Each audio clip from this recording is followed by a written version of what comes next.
ഇപ്പോൾ ഉള്ളത് കളമശ്ശേരി തന്നെ ഈ സാഹിത്യകാരിയായ എം ലീലാവതി ടീച്ചറുടെ വീട്ടിലാണ്. അവരുടെ വീട് ഉൾപ്പെടെ ഈ ഭാഗങ്ങളിൽ പകുതിയിലധികം വീടുകളിലും വെള്ളം കയറിയിട്ടുണ്ട്. ഇവിടത്തേക്ക് നമ്മൾ വരാൻ പ്രധാനപ്പെട്ട കാരണം ഈ വീടിന്റെ പകുതിയോളം തന്നെ ഏകദേശം വെള്ളം കയറിയിട്ടുണ്ടായിരുന്നു. അതിൽ അല്പം മാറ്റമുണ്ട്. പക്ഷേ വീടിനകത്തുള്ള പുസ്തകങ്ങൾ പകുതിയും നനഞ്ഞു വെള്ളത്തിലായി എന്നുള്ളതാണ് വളരെ പ്രധാനപ്പെട്ട കാര്യം. ലീലാവതി ടീച്ചറെ മകന്റെ വീട്ടിലേക്ക് മാറ്റി താമസിപ്പിച്ചിട്ടുണ്ട്. അത് തൊട്ടപ്പുറത്ത് തന്നെയാണ്. അവിടേക്ക് മാറ്റി താമസിപ്പിച്ചിട്ടുണ്ട്. ഈ കളമശ്ശേരിയിലെ പല വീടുകളുടെയും അവസ്ഥ ഇത് തന്നെയാണ്.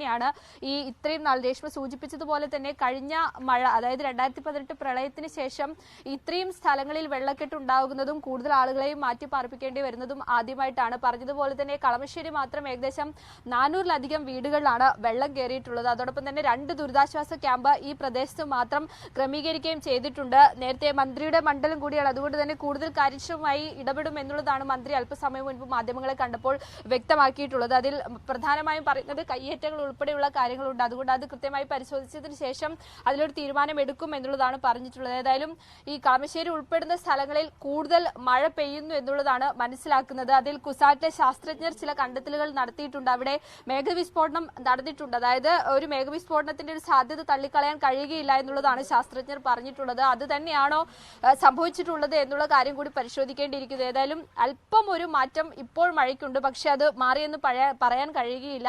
ഇരുണ്ടുമൂടിയ അന്തരീക്ഷം തന്നെയാണ് നിലവിൽ കളമശ്ശേരിയിൽ ഉള്ളത്. ഈ ദുരിതാശ്വാസ ക്യാമ്പിലേക്ക് കൂടുതൽ ആളുകളെ മാറ്റി പാർപ്പിക്കും എന്നുള്ളതാണ് നിലവിൽ അറിയാൻ കഴിയുന്നത്. ഏതായാലും സാഹിത്യകാരി ലീലാവതി ടീച്ചറുടെ വീട്ടിൽ ഉൾപ്പെടെ വെള്ളം കയറി പല സ്ഥലങ്ങളിലും ദുരിത സമാനമായ സാഹചര്യമാണ് നിലവിലുള്ളത്.